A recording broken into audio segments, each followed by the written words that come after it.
چرا سرچشمه و مصدر علم عقیده تنها کتاب و سنت است؟ چرا؟ تنها کتاب و سنت سرچشمه علم عقیده است. بارک الله فیکم. باید دانید که هر یک علم بر اصل خود، بر اساس خود باز میگردد. هر یک علم بر اساس خود، بر پیداوار خود، به اصل خود بنا می شود. پس از همین جهت برای ما فهمیده می شود که کتاب و سنت صحیح فقط کتاب و سنت صحیح سرچشمه علم عقیده است. برای اینکه اگر یک چیزی را وقتی که فهمیدنی می شود یا صفت یک چیزی را شناختنی می شود، سه راه وجود دارد. راه اول برای فهمیدن یا شناخت یک چیز باید این چیز را ببینید. وقتی که یک چیز را می بینید، این چیز را می آموزید، تعلیم می گیرید و صفتهاش را می بینید. این یکم راه اول دیدن. راه دوم این چیز را اگر نبینید مانند و مثیل این چیز را ببینید. یعنی یک چیز را مانندش را میبینید و چیزی دیگر را به این قیاس میکنید، مانند میدید، مثیل میدید، مانندی میکنید. این راه دوم تعلیم.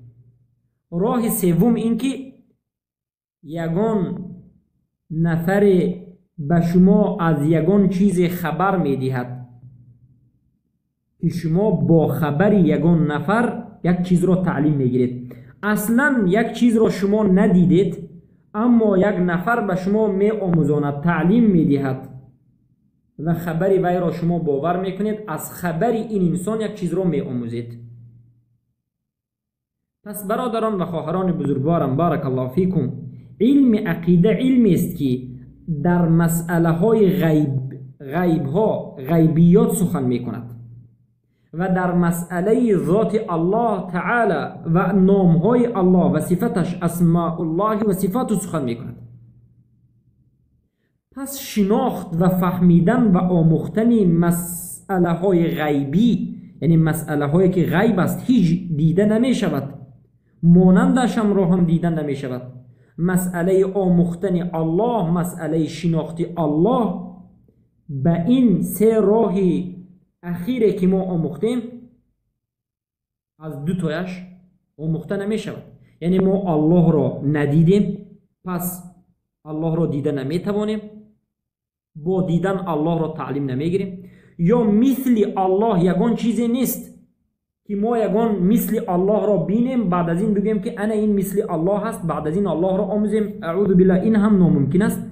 ما در این دنیا هیچ چیز را به الله مانند نمی کنیم. لیس کمثله شیء وهو السمیع البصیر.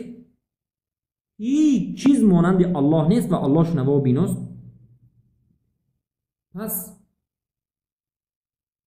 به الله نظیری نیست، مثیلی نیست. پس بعد از این که هیچ کس به الله مانند نباشد و خود الله را ما وقتی که ندیدیم یا ما وقتی که غیب را ندیدیم و به جنت و به دوزخ هیچ چیز را مانند کرده نتوانستیم، از کجا علم عقیده را متعلم میگیریم؟ چرا که علم عقیده غیب است، هیچ کس ندیده است، دیده هم نمیتواند و به علم این آموزش علم عقیده مانندی هم نیست. به الله هیچ کس مانند نیست، هیچ چیزی مانند نیست. پس به ما یک راه میماند، راه تعلیم گرفتن سومین راه. ما گفتیم در سومین حالت که یگان نفر به ما خبر بدهد. برای خبر ما علم عقیده را برای خبر می آموزیم. به کدام خبر؟ کدام خبر؟ اون خبری که الله را به ما رساند، الله را به ما شناس بکند. الله را بهترین کسی که به ما شناس کرده است این خود ذات الله است. یعنی الله سبحانه و تعالی اعلم است و داناتر است، داناست و عالم است به نفس خودش و خودش به ما خودش را آموزانیده است. یعنی الله سبحانه و تعالی در کتابش قرآن و در سنت رسول اکرم صلی الله علیه و سلم که اصلش وحی از الله است، خودش را، صفتهایش را، ذاتش را، اسماءش را به من و شما بیان کرده است و خبر داده است که هیچ کس غیر از الله به ما الله را خبر داده نمیتواند. غیر از قرآن و سنت هیچ راه برای آموختن الله وجود ندارد. پس از اینجا میفهمیم که مصدری یا سرچشمه آموزش علم عقیده تنها قرآن و سنت است. برای همین است که تنها قرآن و سنت سرچشمه علم عقیده است. انا این جواب مختصر است. یعنی علم عقیده سرچشمهش قرآن و سنت است.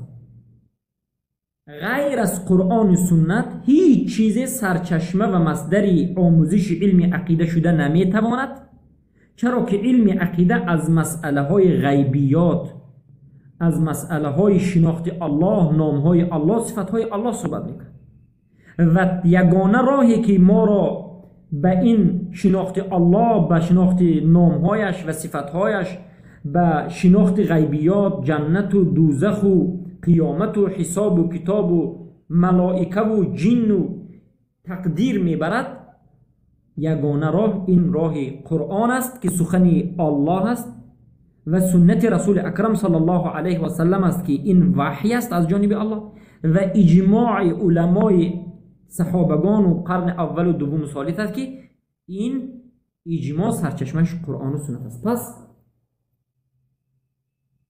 این سبب است که قرآن و سنت یگانه راه برای آموزش علم عقیده می باشد.